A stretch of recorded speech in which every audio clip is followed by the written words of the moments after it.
Hey guys, welcome to my channel, and today we're going to take a look at another horrible case with you.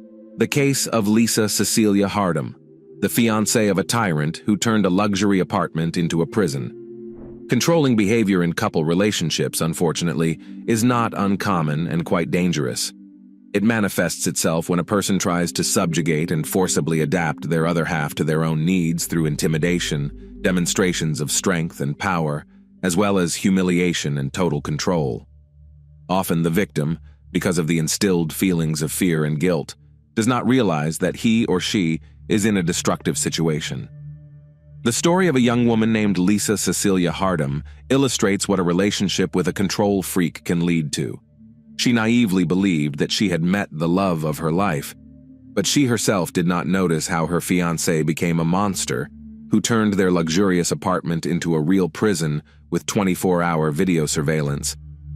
This case provoked an international scandal and was widely covered in the press.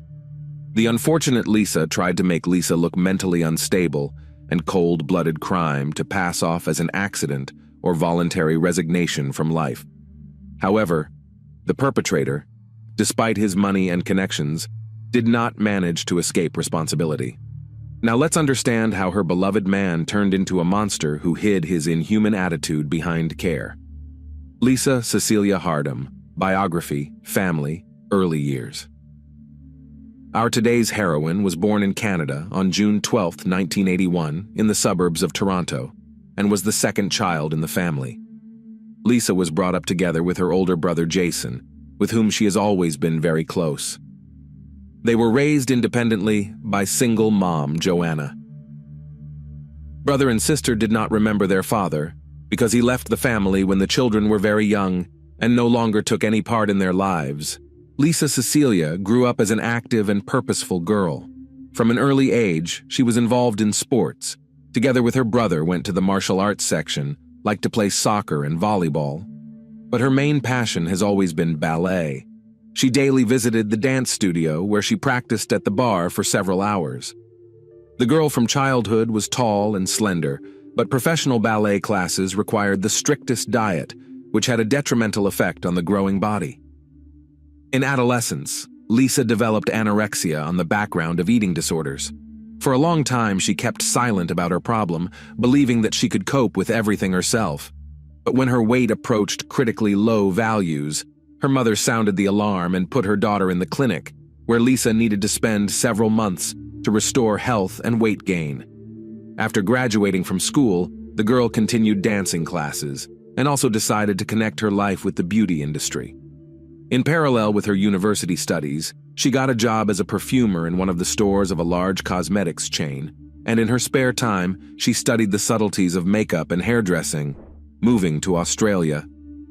In 2005, having celebrated her 24th birthday, Lisa decided to make drastic changes in her life.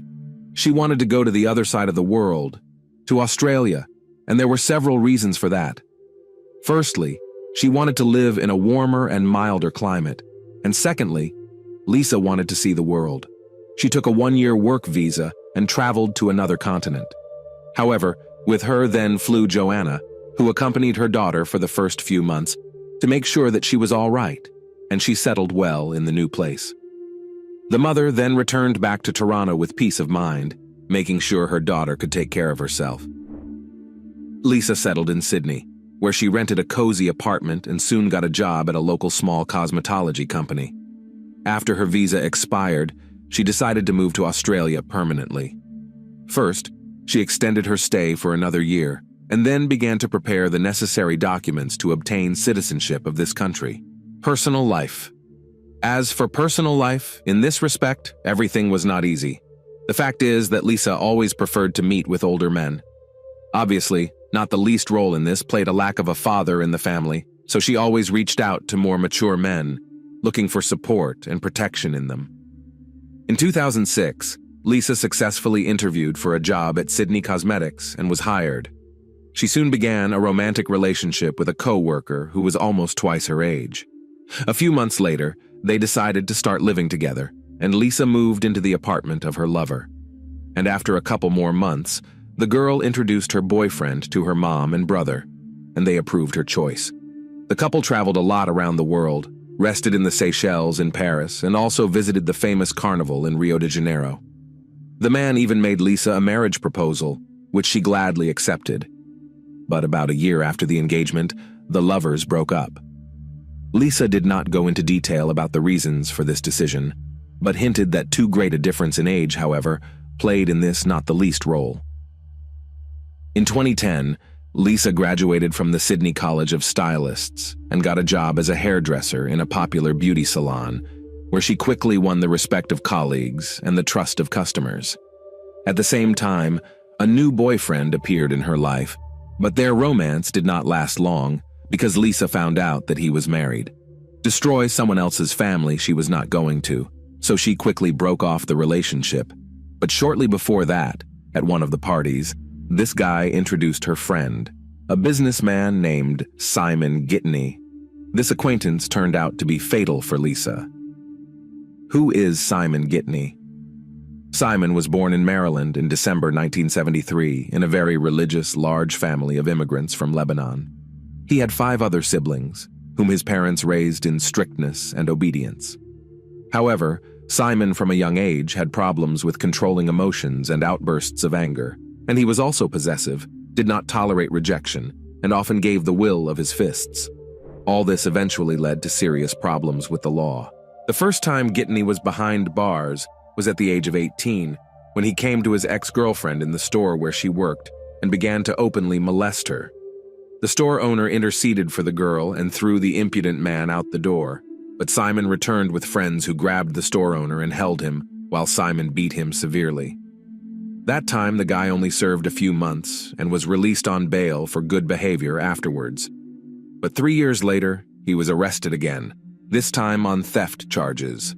However, Simon resisted violently, threw himself into a fight, and bit off one of the policeman's earlobe. He was threatened with a serious prison sentence for this prank, but the pastor of the Lebanese Christian church, of which his entire family was members, interceded. As a result, the young man spent only a year and a half in prison. In 2000, Simon again came to the attention of the police, and this time he was arrested for possession and distribution of illegal substances. But the sentence was again extremely lenient, and he served 2 years out of the 4 assigned to him. On release, Gitney, as it seemed to everyone, took the path of correction. He moved to Sydney, where with a few friends founded a fairly successful business for the production and sale of luxury women's shoes. This business brought a stable high income, so Simon quickly became rich, acquired luxury real estate in a prestigious neighborhood, a premium class car, and carefully tried to hide from everyone his rich criminal past. From his roommates to his lovers. At that party, Simon and Lisa exchanged phone numbers, and soon he called her himself. Their relaxed communication somehow imperceptibly grew into a buddy relationship. And when in January 2010 Lisa complained that she was unhappy with her current living conditions and would like to rent an apartment in another neighborhood, Gitney kindly offered her to live for free in one of the rooms of his luxurious apartment while she was looking for a suitable place to rent. Lisa accepted the offer, although her mother was somewhat alarmed by this turn of events. But Lisa convinced Joanna that it was a temporary measure, and that she and Simon are just friends. By the way, she herself at that time thought that the man who so carefully monitors his appearance and adores piercings preferred to build relationships with guys. But this opinion turned out to be wrong. For the first couple of months, Gitney really kept his distance. The young people lived in separate rooms, and there was not even a hint of intimacy or romance between them. But gradually they got closer, the so-called spark, and started a romance which quickly gained momentum. At the time of the beginning of their relationship, Simon was 37 years old, and Lisa, 28. Simon seemed to her a beautiful prince from a fairy tale. He was sociable, cheerful, spoiled his beloved with gifts, and arranged her pleasant surprises. The couple began to appear everywhere together. In particular, they went together to an elite sports club, which Simon attended regularly for many years. Lisa was sure that finally met her true love and will live a long, happy life with the chosen one. She raved about him to her mother, brother, and friends, and had no idea that this fairy tale would soon end. An affectionate tyrant.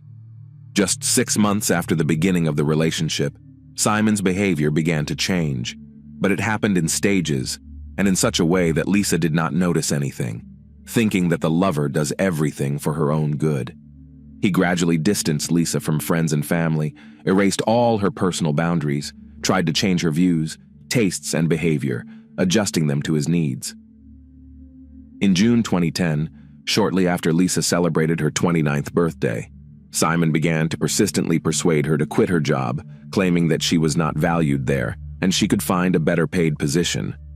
But Lisa loved working at the beauty salon, where she had many regular clients and was happy with her income, so she didn't understand why she should quit her job and refused to do so. Simon was not satisfied with the refusal, and in August of the same year, he showed up at Lisa's salon, having thrown a loud scandal, which actually forced her to write a letter of resignation. Lisa Harnum was shocked by his behavior, but Gaetani assured that it would be better, and in general, she can no longer work, because his income will allow them both to live comfortably, nothing to deny themselves. A month and a half later, the couple moved into a new luxury apartment, located on the 15th floor of an elite residential complex. As it later turned out, the room was literally stuffed with hidden surveillance cameras, of which Lisa, of course, did not even guess. Simon gave his beloved an expensive smartphone and laptop, pre-installed on them spyware that allowed him to track all her messages, emails, as well as listen to calls and see all of Lisa's movements. In addition, Simon gained access to her social media accounts and began to discreetly clean lists of friends, delete posts and photos at his discretion, as well as read personal correspondence. Total control. Gaetani's control over Lisa increased day by day, but as an experienced manipulator, he made it look as if his girlfriend wanted to do as he told her. Gaetani had invaded literally every aspect of her life, leaving no hint of privacy. He forbade Lisa to use cosmetics, claiming that she does too bright makeup, which makes her look vulgar. He also bought her closed and unsightly clothes in gray and black colors, and all her outfits simply threw away, arguing that they were too revealing, and men would stare at her. From the apartment, Lisa went out only accompanied by her lover. They visited together only those places that he himself chose. Simon even forbade her to visit the gym. Instead, he bought several expensive exercise machines, saying that now she could train at home. Lisa's social media friend lists were dwindling by the day, and eventually Gaetani convinced her to delete the accounts. Lisa also had no friends left in real life, and all her contacts and calls were closely monitored. Simon only allowed her to communicate with her mother and brother. Last trip home. In December 2010, Lisa decided to fly to Canada to celebrate Christmas with her family. Simon was going to fly with her, but at the last moment his plans were disrupted because of urgent business matters. He didn't plan to let his friend go alone, but she literally begged him, because she hadn't seen her mom and brother for over a year. In the end, he agreed, but set strict conditions and rules, which she had to strictly follow. Jason and Joanna were shocked at the changes that had happened to Lisa over the past year. She was nothing like the bright and cheerful beauty she had been before. She had literally become her own shadow. There was not a drop of makeup on her face. Her luxurious hair was pulled into a ponytail and hidden under a headdress. Her clothes were baggy, unattractive, and completely black. But it wasn't even the outward changes that were the most frightening. Lisa flinched every time the phone rang and instantly grabbed the receiver. It was one of Simon's conditions. She had to answer immediately, at any time of day, no matter what she was doing at that moment. Lisa stayed at her mother's house all the time, refused to see her friends, and hardly ever went out. Joanna was alarmed and frightened by this behavior of her daughter, and she decided to have a heart-to-heart talk with her. Then Lisa burst into tears and admitted that Simon always knows where she is, with whom she communicates, and what she talks about on the phone. Lisa also revealed that Simon doesn't allow her to work, see her friends, go to the gym, or have any hobbies. In fact, she had no friends left at all. Her mother was shocked. She began to persuade her daughter to stay in Canada, because in Australia she has nothing to keep her. But Lisa said that she loved Simon and did not want to break off the relationship with him. Lisa was sure that this is just a transitional period in their relationship because they have been together for less than a year, and soon he will calm down and loosen his grip. She also added that her lover cares about her and wishes her only good. Despite pleas from her family to stay and attempts to convince Lisa that the relationship was unhealthy, she decided to move back to Australia to stay with Gitney. Lisa reassured her mother, saying that there was nothing to worry about and that Simon loved her and would not hurt her. Prisoner. After Lisa returned, the situation only got worse. Simon forbade her to leave the apartment, and if they went out together, she had to look only at her feet so as not to meet the eyes of other men. Moreover, Simon began to call Lisa by her second name, Cecilia, because it seemed more decent to him. In the spring of 2011, Lisa began to complain of pain in her leg. It was an old injury received in his youth during ballet classes. But instead of taking her to the hospital, Gitani hired a female physical therapist who came to their home 3 times a week to give her massages. She soon became Lisa's only friend and confidant, to whom Lisa spoke candidly about the difficult situation she found herself in. On June 12th, for Lisa's 30th birthday, Simon decided to throw a party at the most expensive restaurant in Sydney, but among the guests were only Simon's relatives and people from his inner circle. Lisa, on her own birthday, boyfriend did not allow to invite anyone. At the end of the evening, Simon proposed to Lisa by putting a ring on her finger. Harnum responded with consent and then cried, but all present noticed that these were not tears of joy, but rather tears of despair and hopelessness. Back home, Lisa called her mother and informed her of her engagement, sobbing into the phone. But Joanna was not at all happy about it. She began to persuade her daughter to leave this man and, as soon as possible, to return home to Canada. In response, Lisa only asked her mother never to start such conversations on the phone. At that moment, she already realized that the fiancé was listening to the calls, although she did not know for sure. Escape plan. For a while, Lisa tried to distract herself with thoughts of the upcoming wedding and began planning the festivities. When she decided to consult with Simon about something related to the event, he rudely cut her off and told her that he would choose the place, buy her address, and make the guest list. Lisa was utterly crushed, for she had no say even here. During another visit to the physiotherapist, Lisa admitted that she couldn't go on like this, but she couldn't leave because her fiancé wouldn't let her go. Together, they developed a plan according to which Lisa, at each visit of the masseuse, gave her some of her belongings for safekeeping, but did everything so that Simon did not notice anything. On July 28th, Simon left his laptop at home in a hurry, which he usually carried with him everywhere. Lisa took advantage of this and looked into it, and her worst fears were realized. There she found a spyware program, with the help of which the fiancé received all the data from her phone, as well as numerous recordings of her conversations with her mother. But the most horrifying discovery was the surveillance footage from the security cameras located in every room of their apartment. That same day, Lisa, using her physical therapist's phone, called her mother and asked her to come on the next flight to her apartment and take her home. However, Joanna could not leave work so quickly. She needed time to ask for an excuse to switch shifts with one of her colleagues. Afterwards, the woman could never forgive herself for this delay. Back home, Simon immediately realized that his fiancée had taken his laptop and seen the spyware. Lisa cried, trying to figure out why she deserved to be treated that way, but Simon only pointed out that he'd done it for her own good. Accident or murder? The next day, July 29th, a serious conversation took place between the young people, the recording of which was later presented in court. Lisa was in tears and asked to go home, but Gitani calmly and confidently said that this would never happen, asked Lisa to calm down, and claimed that she had mental problems. On the morning of July 30th, 2011, Lisa got up early, got fully dressed, and put her documents and essentials in her purse. She locked herself in the bathroom and called her mother one last time, telling her that if anything happened to her, it would be Simon's fault. Apparently, Lisa wanted to leave the apartment unnoticed while her fiancé slept, but she failed. What happened next can only be guessed. According to neighbors, they heard a scream in the hallway, but did not have time to react because all abruptly hushed. And exactly a minute later, a young woman fell from the balcony of the 15th floor, crashing to her death. Several passers-by on the street also heard the scream and saw a body falling from a height, but did not have time to realize what was happening. According to a guy who was walking his dog that morning and was closest to the scene, he heard a noise and looked up.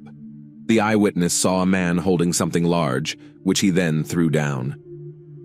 When passers-by came to the place of the fall, they saw a young woman lying on the ground, but all attempts to help her were in vain, as she died instantly, having received extensive injuries.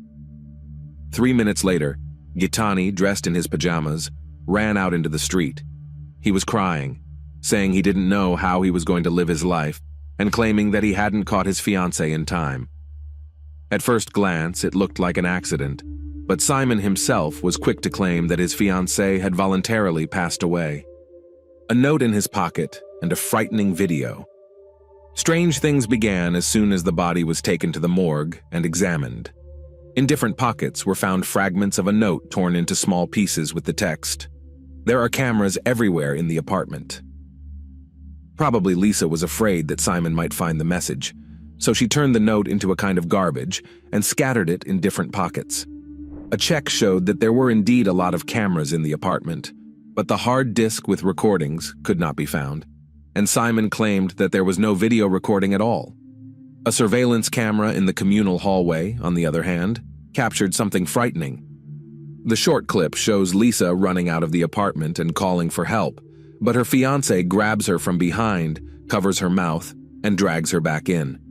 This happened a minute before she fell off the balcony, and it was this scream that the neighbors heard. And Gitani's laptop was found to contain a recording of a conversation he and Lisa had the night before the tragedy, as well as spyware that Simon used to spy on his fiancée. According to Simon, he and Lisa had an argument that morning, and she became hysterical. She ran out into the hallway screaming, but he brought her back because he didn't want to put on a show for the neighbors. In the apartment, he picked up the phone to call her mother, but Lisa ran out to the balcony at that moment and threw herself down, and he ran after her but did not catch her in time. He claimed that she had threatened to take her own life before, but he didn't take her words seriously. But Gitani attributed the spy program to his concern for his fiancée's safety. Trial and sentencing. In the course of the trial, Simon was accompanied by already a new pasta, 22-year-old model Rachel Louise, who was just incredibly similar to his dead fiancée. However, later it was said that the girl just wanted to become famous at the expense of this high-profile case, and therefore willingly talked to the press and appeared on television, saying that Gitani would never raise his hand on a woman. Simon's lawyers tried to convince the court that Lisa suffered from a mental disorder, was prone to hysterics, and could have voluntarily passed away. Even a long history of anorexia and treatment in a clinic came up. The defense also argued that the defendant, being short in stature, simply could not physically lift Lisa, who was taller than him, and also could not throw her off the balcony. But this version was refuted by a trainer from the gym, which Simon had attended regularly for many years. According to the trainer, the defendant worked with heavy weights, was much stronger than he appeared outwardly, and could easily have lifted Lisa.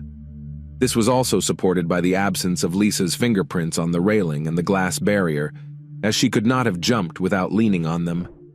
Also testifying in court was the physiotherapist to whom Lisa had told in detail everything that had happened to her and had given her her belongings in the hope of escaping from the tyrant. It was her testimony that was decisive. Gitani was found guilty of murdering his fiancée and sentenced to 26 years in prison, with the possibility of parole after 18 years. After the verdict was announced, Rachel Louise threw a tantrum and began to insult the judge, for which she was removed from the room. All attempts by Simon and his lawyers to challenge the court's decision were rejected, and the verdict remained in force. Rachel soon dumped her boyfriend, saying in an interview that it was difficult for them to maintain a relationship in prison, but she remains convinced of his innocence. Thanks for watching, guys. Subscribe to the channel and don't forget to click the bell not to miss new stories from around the world. See you soon. Take care.